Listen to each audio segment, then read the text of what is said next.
All right, what's going on, everybody? It's your boy, Mr. JRPG here, and we're gonna do a ranking of all the JRPGs that have come out in 2023. Okay, maybe not just the ranking of the JRPGs that I played or I've spent a lot of time in, and I'm gonna rank them and see where they should be. Sorry if the JRPG that you're looking for is not here, but I probably didn't spend too much time in it to judge it, or I didn't actually play it at all. So hey, it is what it is. I don't have time nowadays to play every last single JRPG that comes out in a year. I didn't have time to do it 3 years ago. It makes you think I have time to do it now, today? No, not anymore. So, all right, here we go. And we're gonna start this off. As you can see, I got the list here.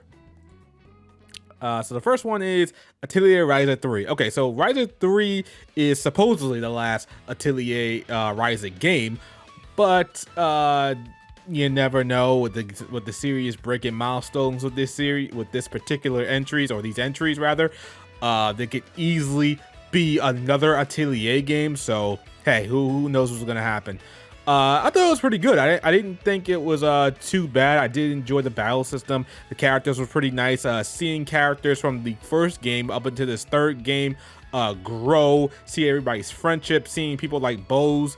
He's a guy that in the first game he was an asshole, but now he's a cool dude and he's actually a playable character. It was awesome. The graphics and performance on PC at least was really good. Overall, I have nothing but positive things to say about Atelier Ryza 3. There was nothing underlyingly bad about it. The only thing I can say that was that irked me a little bit is towards the end, it just became like a clip show. Not a clip show rather, but rather just like cutscene after cutscene after cutscene, doing very little things in between. And it was just like, this is almost venturing to visual novel status, where we're just watching things happen. That's really it. Nothing else was bad about it. The battle system was great. Characters was great. And Koei Tecmo, I think, Gust, please, for the love of God, can you please put an English dub back into these games? I know you guys are a small company. I know English dub costs a lot, but I can't. I'm getting a little tired of Japanese only. So I'm gonna put Atelier Ryza in. I'm gonna put it in. I'm thinking about A and B. I'm gonna put it in A tier. Like the problems I had with it was nitpicks. All right, so One Piece Odyssey.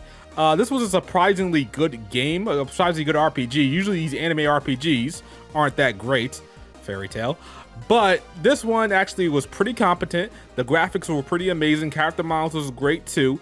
You know, it's One Piece. One Piece is peak fiction out here in these streets. Like, come on, we notice. Battle system was pretty cool. Like I really enjoyed how in battle you had like different areas where you had to fight your battles, or you had to send help to another area to help another crew member. It was pretty cool. I will say though, I felt that it dragged a little bit too long, and well, it probably dragged for me because I know One Piece inside and out. So like when they were revisiting these areas from the show, it was just like, all right, I know what's gonna happen. We're gonna go here, we're gonna do this. They did do some interesting things in between those, but honestly, I didn't think it was enough. Also, you know, it's gonna be crazy how I mentioned this. The voice acting I felt was very just like they have like literal clips of everybody's voice and they just threw them into this game. That's how it felt to me, at least. And maybe during major story events, story points, they just you know, actually voice acted the characters. But it's a weird complaint, but ultimately not a bad game. Surprisingly good anime RPG. At the end of the day, nothing amazing. So I'm gonna put One Piece Odyssey into C tier. Fire Emblem Engage. Fire Emblem Engage. Whew. This one was a weird one because I really enjoyed the game. Like, I really enjoyed the characters. The strategy RPG side of it was amazing. Well, that's the main part of any Fire Emblem game. What am I talking about? Just from a gameplay perspective, very good, very solid. The problem was the game's story and their characters. They just felt like they weren't that great and they weren't memorable in any way, shape, or form. In fact, like a couple of months after this game came out early 2023. A couple of months after it came out, I low-key forgot it came out within this year. I asked others, and they also forgot this game came out within this year. It's like this game dropped, and like nobody talked about it, because I remember when Fire Emblem 3 Houses came out, that was in everybody's on everybody's radar for about like 2 or 3 months after released, and everybody knew by the end of the year that Fire Emblem 3 Houses came out. This one, however, it just came and it went. It's weird. I don't know. Kind of sucks, but it is what it is. Ultimately, Engage was a good game. I played it almost twice, I think maybe two and a half times. I got like through half of the game again using the female protagonist. But yeah, I really did enjoy the game, but unfortunately, it's just not that memorable. This is gonna be a tough one. I'm gonna put it in B tier. Yeah, I'm gonna put that in B tier. Octopath Traveler 2. This is not up for debate, not up for discussion. Octopath Traveler 2 is an S tier game, and unfortunately, I feel like this is another one that came out and it was out of people's minds, off their radar for a while. Octopath Traveler 2 is a solid JRPG, and I love the battle system, the boosting. They did some extra things with the battle system to keep things interesting. I like, of course, the pixel art is actually pretty good. I actually think that if you're playing this game on a handheld, you're kind of doing it a disservice. You need to play on a nice freaking 1080p or 1440p 4K screen to really appreciate the pixel art and, you know, the 2D HD stuff that Square Enix has going on for these games. It really just looks good on a really nice monitor and a big TV. Ultimately, Octopath Traveler 2, great game. I didn't have any complaints. Just nice all around. Honkai Star Rail. This is one I wish I played a little bit more. I didn't really jump into it all that much, but it's the new mobile gacha game from Hoyoverse, and it's not that bad. I really did enjoy of course, the shell shaded looks amazing. It's more of a sci-fi RPG, so if you're looking for something within that, you know, that futuristic look, you kind of can't go wrong here. And the battle system is not that bad.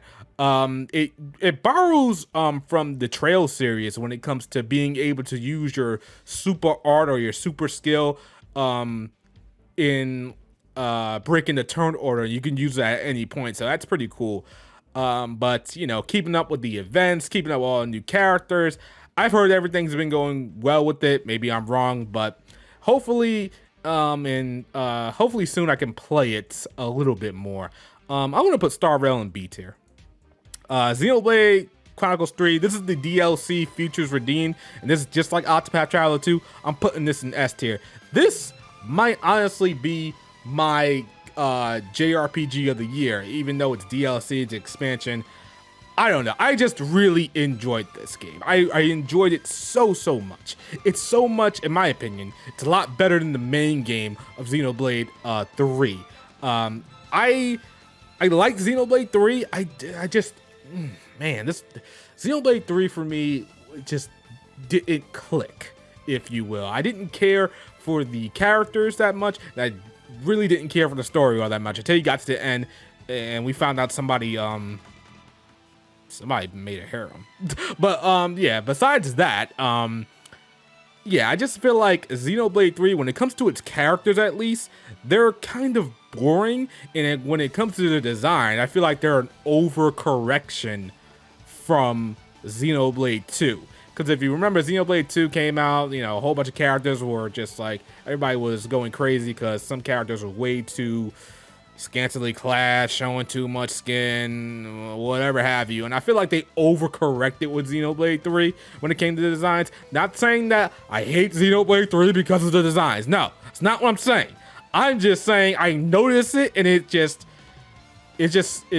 sticks out to me. It's not a complete point against the game for me, but it's just something I noticed. Other than that, going to the DLC, great. Now the characters here are all awesome. You've got Rex and Shulk back into things. You got Matthew, who seems really down to earth, and he's a really cool protagonist. You got Aya as well, and her secrets. Then you got the other two. I forgot their names, but yeah, they're also cool too. And the story was also really good. It picked up, well, kind of picked up. It was a prequel, wasn't it? I can't remember. Somebody in the comments remind me if it was a prequel or a sequel. I can't even. I think it was a sequel. I don't know. Anyway, everything else about it was good. The map was more smaller, but it was more. It felt more. I don't know if I want to say manageable, but it felt way more cohesive. It just worked. I really enjoyed everything about the DLC. I couldn't wait to play anytime I wasn't playing it, and I did most of the stuff in the game, but I didn't go for some of the super bosses. But man, it was really good. And this is another game this is another series, in my opinion, that just needs to either get off the Switch, get off a Nintendo platform, and get onto a better, more powerful platform. Because man, it just sucks how this game looks sometimes. It is what it is. I hope, maybe the Switch gets power up some down the line, and it can handle at least 40 FPS or 60 FPS at a 1080p rate. That'd be great. But I really feel like the Switch and lesser platforms are just not doing this series justice. But yeah, it's still an S tier game. Okay, Final Fantasy 16. Oh my God, Final Fantasy 16. Okay. What can you say about a game called Final Fantasy 16? Nothing good. Okay, so at the end of the day, I did not enjoy Final Fantasy 16. When it was first coming out, and you had trailers, and you had all this other information coming out, people were like, oh, this is not a Final Fantasy game. It's not even an RPG. Me, I was personally like, okay, this is the last straw for me and Square Enix that, okay, you're not going to make a traditional RPG with your mainline entries anymore. And this will be the last one. I'll take it for what it is, and we'll go from there. The problem for what it is that it's not fun. And it's almost, I want to say boring. So before I even get to that, let me get to the things I did like about it. The graphics, unbelievable. These huge kaiju battles with the icons were just magnificent. Like, holy shit, I wish like other games would take point, because that was just amazing. There were just certain points in the game where I was just in the kaiju battles. I'm just like, damn, I'm just looking at it. It's like, this is just eye candy. My eyes are just eating. Like, Square Enix was cooking when they made these kaiju battles, when they made these icon battles. They were just really amazing.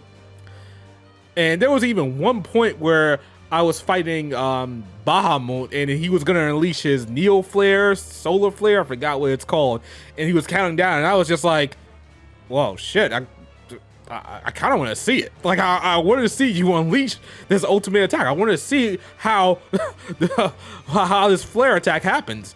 And it was amazing.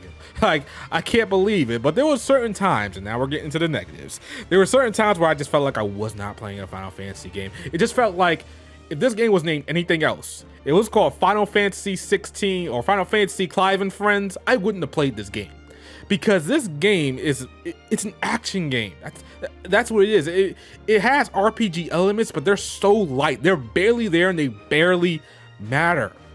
One of the points to that is your equipment. Your equipment, while you might be doing a little bit more damage if you upgrade it, it's not by that much. And then you'll do side quests, and the side quests themselves, there's a lot of them, don't get me wrong, especially towards the end of the game. But when you complete the side quests, they don't give you enough experience to actually level up. So it's kind of like when you go and do side quests in a normal RPG, you get enough EXP, or you just go around the field or whatever dungeon you got to go through, and you'll level up. You'll probably level up like 3 levels doing, a whole bunch of side quests. In Final Fantasy 16, it's like it's manufactured to only level up when there's major story battles, major story boss battles. So it kind of feels like, what am I doing these side quests for? And they give you materials to upgrade your equipment. It's just like, okay, I don't care about these materials. I don't care about anything else. The story. See, the thing about story is you have a good unit of characters that make a full party in an RPG. And the problem is you only play as one person. You play as Clive and that's it. Everybody else, like, you have really good characters here, really amazing characters. And it's just like you don't play them enough. They act like they have this camaraderie that I just don't buy at all. Clive and Joe were cool. The other guy that was missing an eye, I forgot his name, but he was cool. Sid was great as well. You had another person named Mid. But ultimately, at the end of the day, especially when I got towards the end, I did not enjoy Final Fantasy 16 at all. And then one of the things was about the combat, that it was very easy. It very much hold your hand. You know, Final Fantasy 15, when you first boot it up, says a Final Fantasy for longtime fans and newcomers or something like that. But this game just feels like that. It feels like that for this game. Square Enix, please, your audience isn't, I guess the casual audience is dumb, I don't know, but they're not dumb anymore, Square Enix. They can play a game. You don't have to hold their hand. And that's what the battles in the Ultimate felt like. The enemies were really easy. It was easy to buy items and potions, and whatever you needed was there. Like after every battle, like if you just look around the area, you'll get a high potion or something, you get an ether or something like that. And then you can do, don't get me wrong, this game is kind of Devil May Cry light, but you can do a whole bunch of combos should you choose. The problem is you don't need to. The enemies are so easy and they die so fast. And then you got the big enemies and the mid-tier enemies. Okay, maybe you have to do like a combo there, but like just doing a basic, I don't know what the attack button was, XXX, and then a special icon ability, that was enough.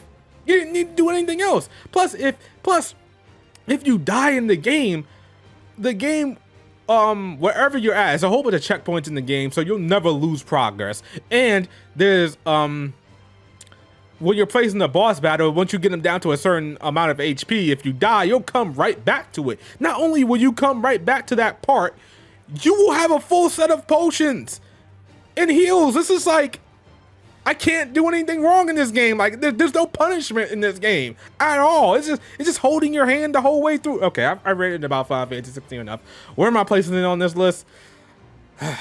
Some people are gonna hate me. Some people are really gonna hate me. I'm gonna put it in D tier. I'm sorry. I didn't enjoy it. I feel like Final Fantasy needs to go to at least the Final Fantasy 7 route when it comes to party-based battles. I know Square Enix wants the action-based route because that gets more people interested, more eyes interested, and whatnot. But man, I didn't enjoy it. Sorry, Final Fantasy 7, Final Fantasy 16 people. If you love the game, you know, I'm not even saying that. I don't even care. If you love the game, I'm gonna look at you funny. If you think this is the best Final Fantasy and you think this is the top tier action based battle system in RPGs, I'm looking at you funny. I'm calling you stupid. I'm never talking to you ever. Okay? Yeah, I said it. I don't care. All right, let's move on. Okay, guys, post-editing, Mr. JRPG is here, and I feel like that Thanos meme where he's talking to Nebula in Endgame, and he's like, perhaps I treated you too harshly. Well, Final Fantasy 16, perhaps I treated you a little bit too harshly. Based on your sound design and your graphics, definitely your soundtrack, absolutely, is just, it's really good. It's almost amazing, and there are times where I was just using the music to get through my day. Your graphics are actually really good, really phenomenal, and the boss battles are a really good spectacle. So I'm gonna bump it up from D to C, and it's gonna be a low C, but yeah, it's a C. So, you know, 16 fans who really love 16, relax. All right, calm down. Disgaea 7. Okay, Disgaea 7 was a really good return to form for this series. I really enjoyed everything about Disgaea 7 for the most part. There were some instances where the game kind of didn't, I felt were really gimmicky, especially the jumblification, which is basically just characters getting huge. And it's just an extra feature in the game to say that the game has extra features. It has no bearing or impact on the story. And I almost forgot it was there along with the weapon reincarnation. But this is just Disgaea coming back to what we love about Disgaea, because Disgaea 6 wasn't that great. It wasn't really good at all. It was just kind of a disappointment. But this one came right back, knocked it out of the park. And there was really nothing I have that was too much of a problem with the game, except for the things I mentioned earlier. I do feel as though we're getting the same DLC each time for this game. It's like main characters from Disgaea. It's like we got a plethora of characters from different worlds and different universes. I mean, look at the Disgaea mobile game that was around for a minute, and then, you know, the global version is just gone. But, you know, there's a whole bunch of characters in that, and I wish we had them in here. Ultimately, Disgaea 7, great return to form. I will say though, I'm getting used to the 3D model, the 3D look. I really do wish they go back to the 2D sprites that from Disgaea 1 through 5. But unfortunately, I think for, you know, Nippon Ichi Software, and it's just easier to make these games in 3D. So like at this point, there's really no reason the game is in 3D. Like, people would say, oh, a game going to 3D probably helps people, you know, newer people get into the series. No, at this point, I don't see any new Disgaea fans around here.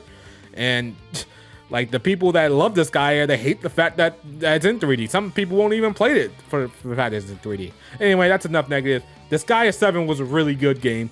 Really solid. I enjoyed it. I'm going to give it A. The next one is Star Ocean: The Second Story remake, which I'm very surprised that this game even came out, that they even remade this game. Like, I feel like every entry of Star Ocean is always its last, but lo and behold, just another one comes out.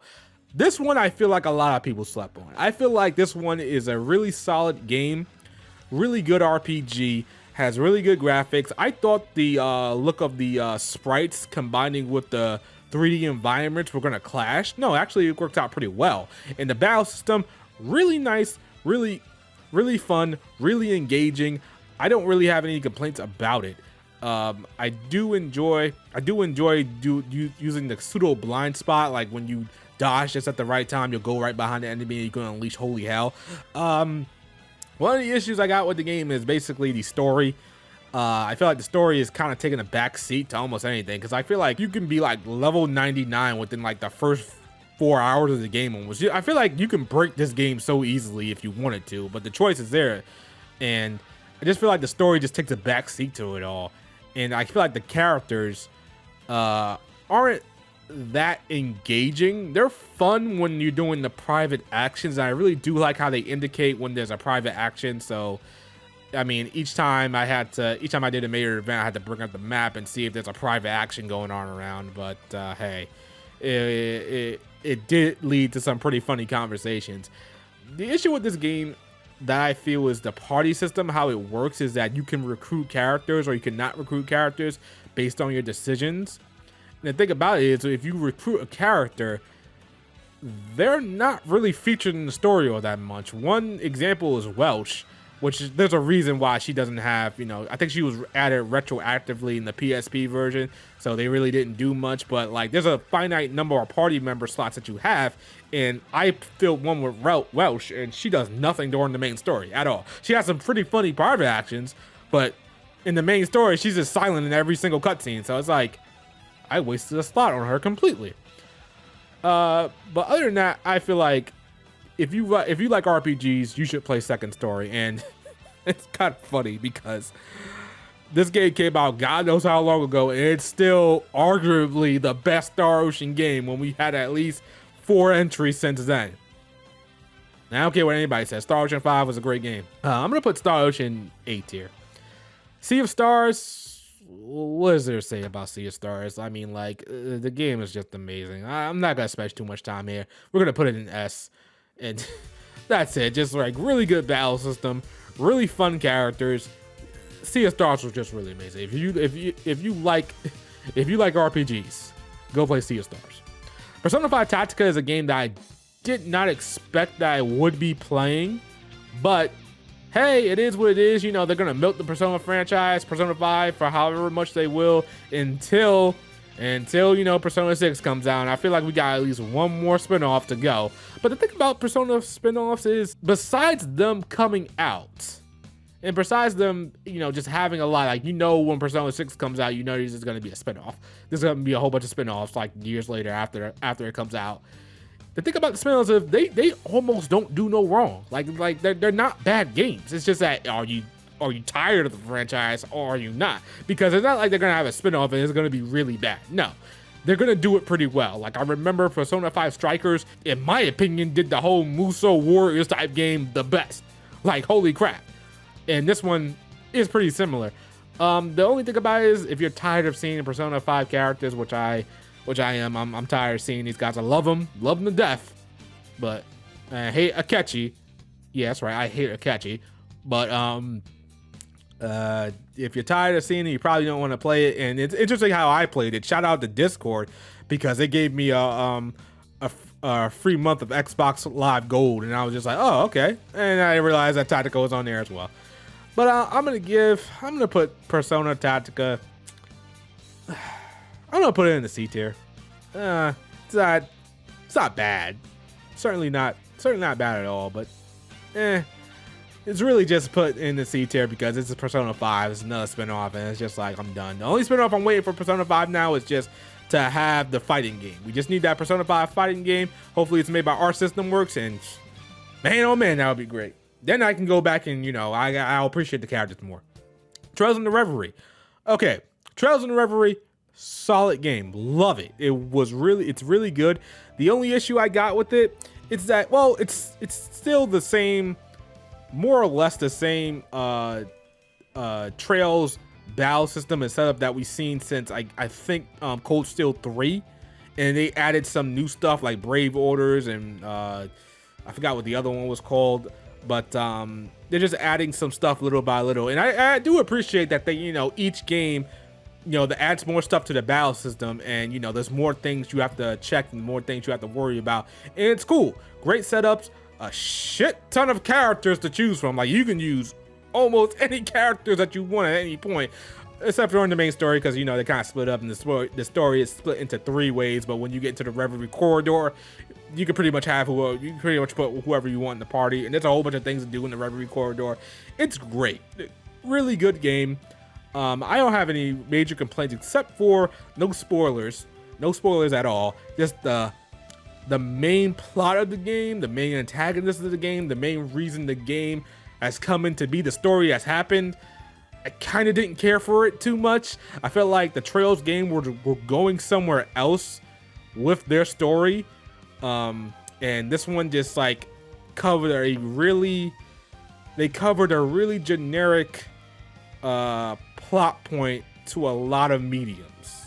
Not gonna say what it was because it's kind of like spoilers, but like, you've seen it in countless movies, you've seen it in countless anime, TV shows. I'm like, I guess Trails can do it too, why not? It's fine. But Reverie, I'm gonna put into I'm gonna put Reverie in S tier just for the sheer amount of characters that you can play as. It's just ridiculous amount of characters you can play as. I love having a nice choice when it comes to, you know, making my own party. Next one is Zenless Zone Zero. Didn't come out this year technically, but I got a chance to play the closed beta, and it was really good. I don't have too many complaints about it, but at the end of the day, just like Honkai Star Rail, it's a gacha game, so do with that what you may. You know, you're gonna have limited time events, you're gonna have login bonuses to get you to log in every single day. But the presentation is really good. I really enjoyed the graphics, the cutscenes. When there was an actual cutscene, was really great. And if you want to know more about my thoughts on Zenless Zone Zero, I got a video up on the channel that I recently uploaded, talking about the closed beta. Ultimately, really good. I look forward to it. I'm gonna play more, and yeah, Zenless Zone Zero is gonna go into B tier. Okay, guys, as I said, that's all that I have. I know there are other RPGs and JRPGs that came out this year, and they're not on here. You're gonna get really mad at me, but like I said in the beginning, go back to the beginning and check my reason. You know why. And yeah, that's it. I'll talk to you guys next time. Peace.